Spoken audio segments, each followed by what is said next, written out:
everybody, welcome to the Stabcast. I'm Dizzle, And I am Mindy. and we are here for another spooky Sunday and Yes, an we Easter are. spooky Sunday. And you guys did such a good job with our movie poll this week. We had Clown in a Cornfield versus Marshmallow, and Clown in a Cornfield did win. Yeah. Not surprised. It's a 2025 comedy-esque horror movie. It is actually, I think it's going to end up being his franchise, at least a sequel, because like I was telling Dizzle over here, there's actually a Clown in a Cornfield book series going on right now. Yeah. So, and like they're like in the middle of like making the fourth book. Yeah. So I told them, like, I think if the movie is a success, then they're going to keep going with it. Yeah. And I'm honestly really interested to see what you think about it, because this is another horror movie clown, and horror movie clowns can go either way. Okay, guys? They can go either way. They can go bloody and gory the way that this one did and the way that Terrifier took it, or they can tame it down and be like it.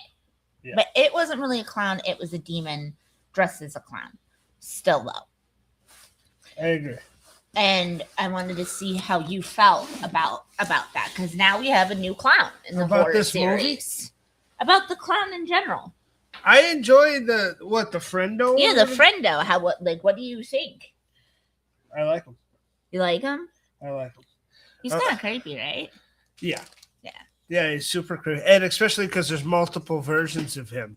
And I think it's not like a Terrifier level to where you're gonna remember it and it's gonna go down in the top 10 pantheon of the Krugers and all that shit. Yeah. But he is a fun movie villain in this, and I love this movie because it doesn't feel like super high budget at all. No, it seems very indie. But it's like everything I love about slasher movies, and all the stuff like. I don't mean to cut you off, but all the stuff that like me and you would say. Yeah. Like when Quinn's walking away and her dad says something and she like says something like, oh, when he's like, make new friends, and she's like, not a chance. Like, yeah. There you go. So I saw a little bit of myself in her, and she was a fighter. Oh, cool. Yeah. I had to say, over the last two movies that we watched, You're Killing Me and this one, we had some good fighters. I agree. As far as girls go, we had some really good fighting girls. Yeah. Quinn was pretty badass. Yeah. She knew what she wanted. And I liked this movie too because they didn't shove the stereotypes down your throat. No. Okay, guys. They did a very classy way of just presenting the stereotypes and letting you fill in the gaps. Yeah. And whatnot. And that was actually really brilliant on their part. And I do have to bring into one of the reasons why this movie cracked me up so much is because it was from the director that directed Tucker and Dale versus Evil, which is, shout out to my best friend Shawnee Boy. That is his favorite horror movie. Eli Craig.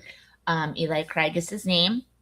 And it honestly feels like that. It felt like, honestly, the chemistry, the writing, and everything, it felt like something Kevin Williamson would have done. Yeah. Honestly. I can see that. So that's why I just really soaked it up. I really liked it. Like, I love it.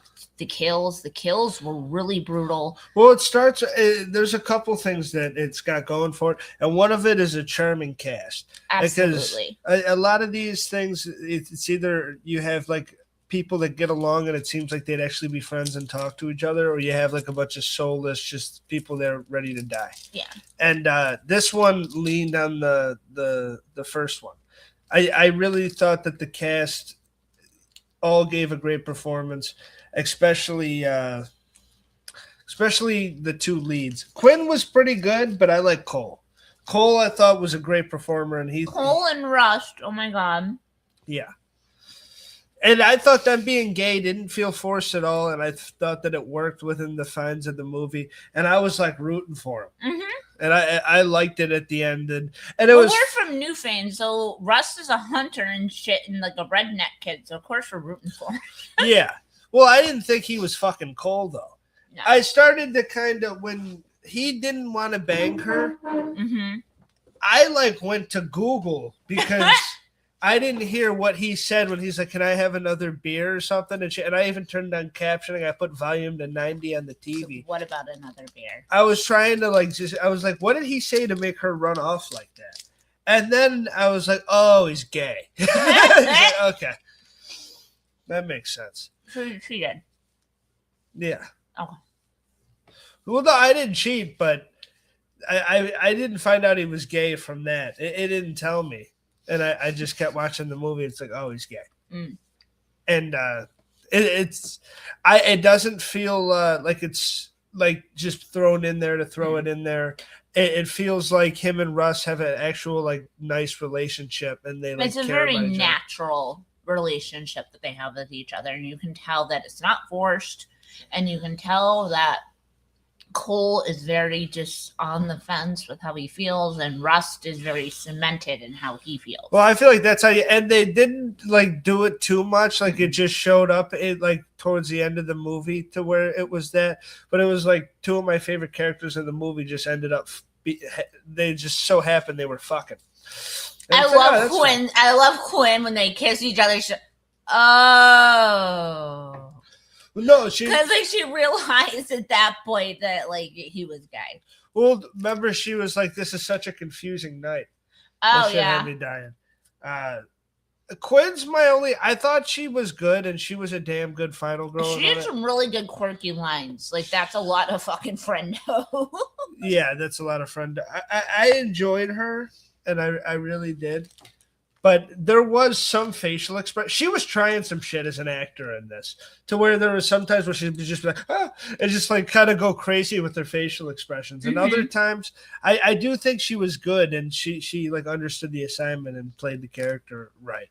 But other like the way she was running, she was like fucking jumping like that. Like she had a couple of quirks that it was like, what the fuck are you doing? I agree. And then they weren't like the character. They weren't part of the plot. She was just trying some weird shit as an actor. Yeah, it was just quirks that she had as an actress. Yeah, and I thought it was.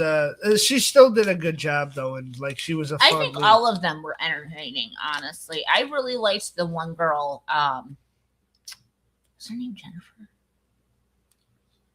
There was Ronnie, and then there was the other girl. Oh, was it Janet? The blonde girl. Janet was absolutely hilarious. Well, I liked her relationship with Janet. Because when Janet died, and Quinn's like, I'm so sorry. I'm going to have to pull this out of you. I'm so sorry. And she like pulls out the thing and like sticks it in the clown, and they're both laying next to each other. And Janet's like, I hate you, Quinn. And the clown all of a sudden goes, me too. Well, to me, that felt earned, though. And I love that moment. I think it's hilarious. But I think it's earned because of their relationship in the movie of her kind of being like the bitchy friend and like not like totally accepting her in the group yet. And like even being mean to her after Cole doesn't want to bang her. And they get into a little fight right before shit goes down. But then by the end, it feels like they're kind of homies. And she's like, when the clown's going after her, she's like, Janet. Like she keeps screaming her name and trying to help her and shit. And it seems like she was really invested in making sure Janet makes it. So then Janet dies and she's like, I hate you. And the guy who's just happened to try to kill her but has been killed, he's like, well, I hate her too. I thought that worked tremendously. There were a couple of quirky scenes like that I really, really, really The whole liked. movie's quirky. It's a comedy. I know, but like, the one where they're like all like holding each other's hands over their mouths and whatnot, and Quinn all of a sudden gets a hand over her mouth and its friend does. Yeah. That was funny. And just like the dialogue, like I said, like just their back and forth and everything. Yeah. It was really funny. I mean, and also what was up with the whole, I mean, I enjoyed it. I liked it. But what was up with Cole's dad trying to like impersonate the Joker from like the 80s? Like the freaking guy from The Shining's Joker. You're getting into the final reveal already. But yeah, I don't know. But why does he dress up like the Joker? I'm not getting to the final reveal. I'm just saying, why does he dress up like the Joker? I don't know. Because he's crazy and he's the town mayor. He does what the fuck he wants. Oh, thank you so much. Why is Will Sasso in this movie? I don't know. Because Will Sasso's hilarious and he's great at impressions and stuff. Yeah. It was funny seeing him in this movie as the sheriff too. And he was like a dickhead, but he worked in terms of what he was trying to do. Yeah. But, yeah, I like the whole cast and especially the kids, the teenagers themselves, because the group of rebels. Yeah, because that group of friends can get stale, and that wasn't stale at all. They all felt like they had good personalities, and Cole specifically, he was like layered, and it's like he could have been a bad boy, but he wasn't. Yeah. And like Janet really could have been super, super duper duper bitchy, but she wasn't. I mean, she was a little bitchy, but exactly. By the time she died, you felt a little bit of sympathy for her. And that's what you want out of those. That's a good character arc in a horror movie like that. If you're gonna get slashed, so by the time you die, you're like, oh, it'd be cool if Janet made it. Yeah, they did a good job with having each character have a little bit of time. Yeah. Just to show you how they were.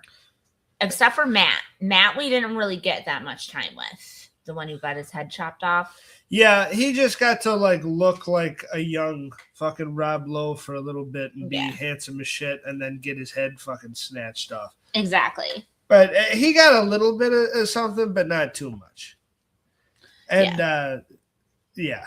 I mean, him and then was it Tucker? Yeah, Tucker, the first one. Yeah. Those two just kind of felt like throwaway kills. Yeah, they were just trying to loosen the numbers. Well, it was to pad it because, and that's the thing with slashers like this. You don't want to just get a lot of movies, and we've been saying it lately, how a lot of movies have been slow for about an hour and 40 minutes, and then the last 15 is when you get all your gore. Yeah. This one at least did a good job of, hey, we're going to kill people throughout to give you some action. And they used an environment too. Yeah. So I enjoyed that they did that. Mm-hmm. It's not those guys weren't like not fleshed out. They just had to go early because you needed some action early. You didn't want to just build the characters all. And normally it's the girls that get it early. So it was nice to see the boys get it a little bit early. Yeah. Sorry.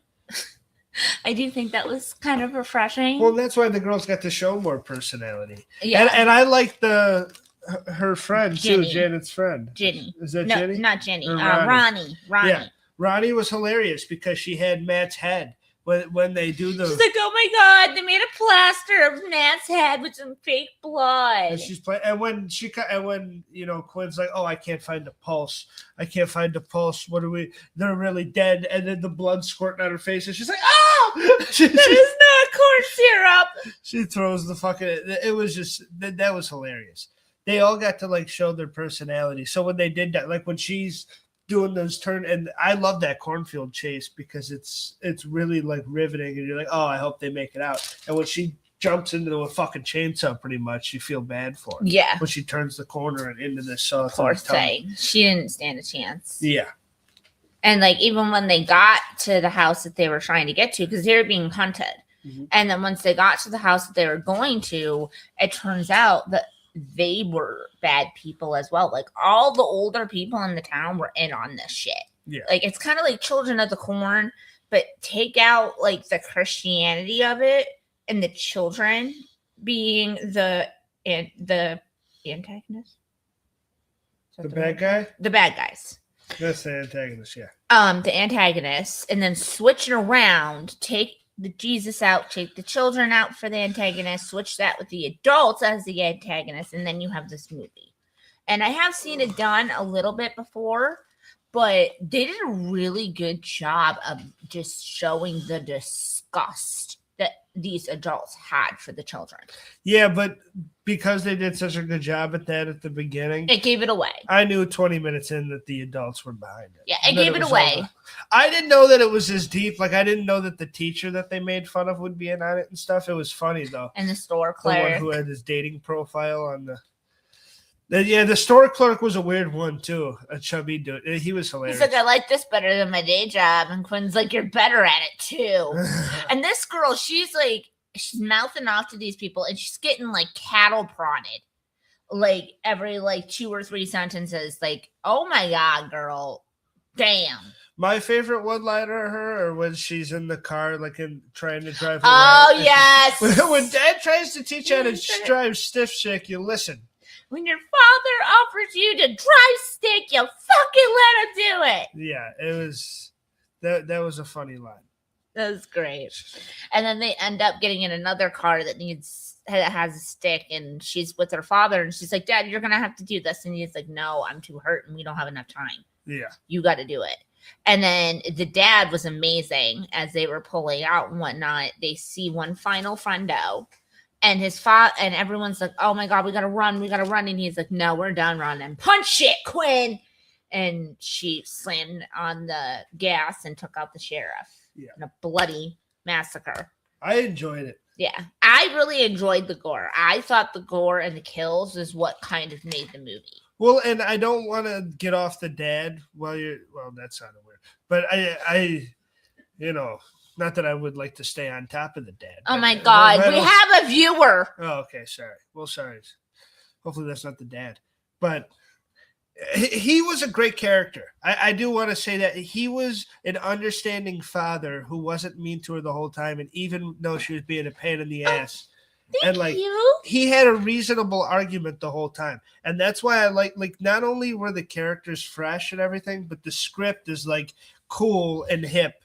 Yeah. And because they all talk the way you would think that their characters would talk. Yeah, exactly. And the dad had a reasonable argument when he's like, listen, I told you not to mess with these kids. You hung out with them the first night you were in detention. The second day you're in jail. I'm kind of like, you got to. Like I told you to stay away from the boy. And so I liked the dad the whole time, and he stayed temperate. And he was, even when she was pissing him off, he was like, I'm not mad at you. Let's just figure this out. Yeah.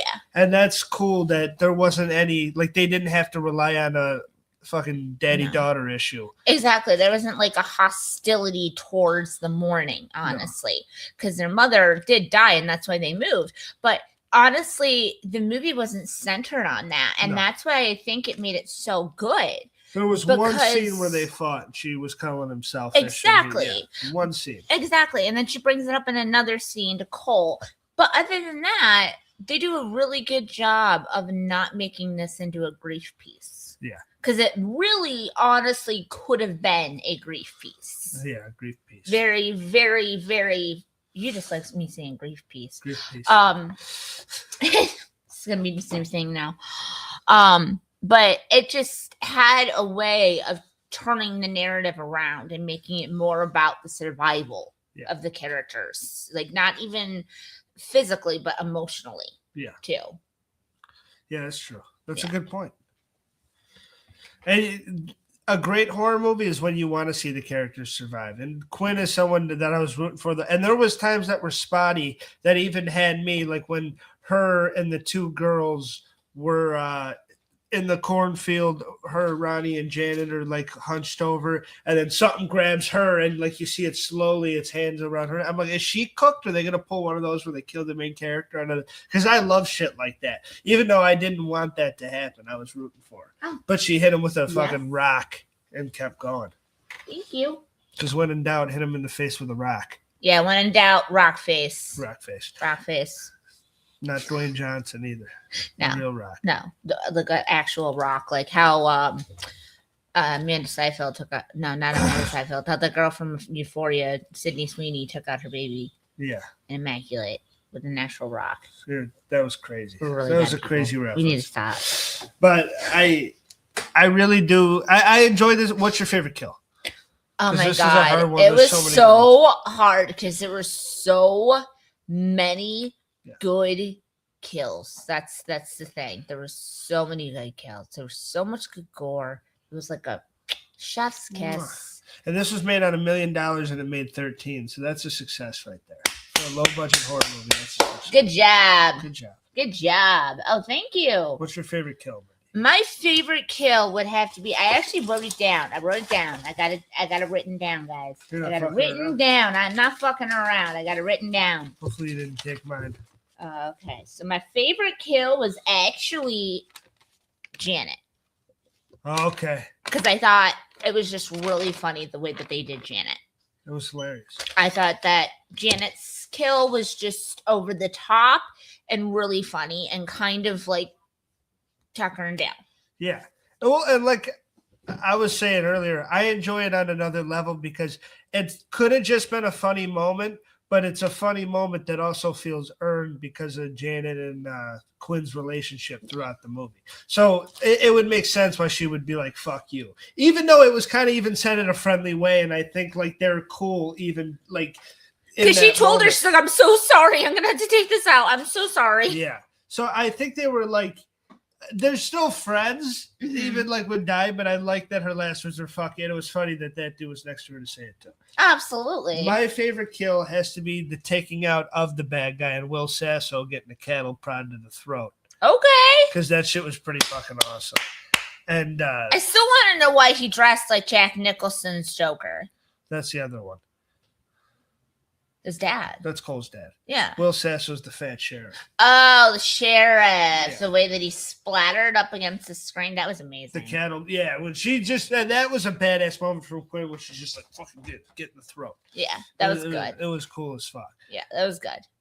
Yeah. I really, this is all the way up down my alley, and I didn't want to be biased with this one because this is my type of movie. It's both of ours type of movie. It really is. But I love a slasher. A lot of it kind of feels in the woods. Like we love a good comedy slasher that's at nighttime. Yeah. And we just eat that shit up. It wasn't too funny. It was trying to be scary too. Even though it's not the scariest movie, it was still trying to be creepy, and it wasn't just trying to be a full-out like when they throw Matt's decapitated head and it's like, look, they made a plaster cast of his head. No. Yeah.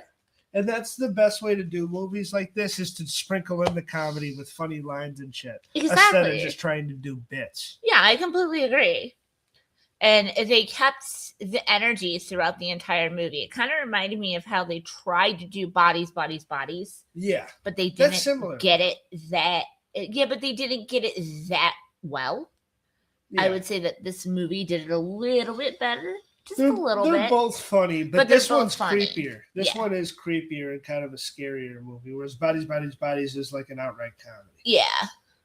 I would agree with that. Okay. What would you give it rating-wise? Did you say your kill? Your favorite kill? Oh, yeah, you did. Awesome. I gave it a solid 8.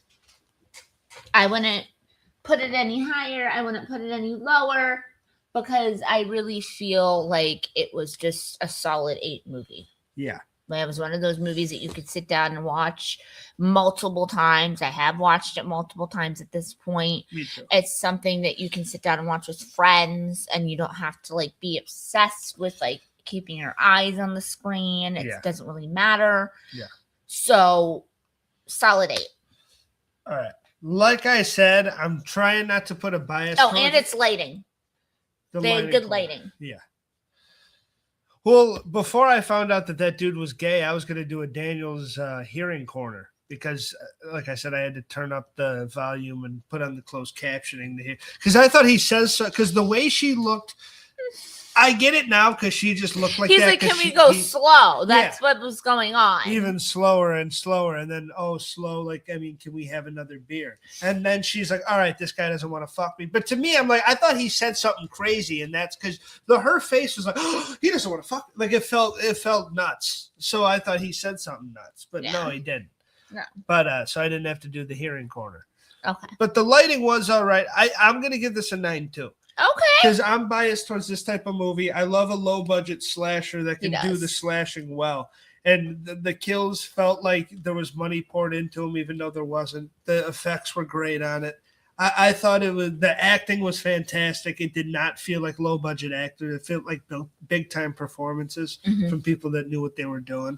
I liked everybody. Even Will Sasso, who's just a comedian, Not to even saying that in a mean way, but he's the dude that's known for like a Stone Cold Steve Austin impression. Yeah. And he was good on Mad TV and shit. But to see him in a horror movie in a different light be like this evil sheriff, I thought it really worked. Mhm. Everything about this movie I enjoy. So it's a 9.2. It's a solid recommendation. And this one, around Halloween time when I binge all my movies, this will be thrown in the list. Absolutely. This is definitely going to be in Halloween month.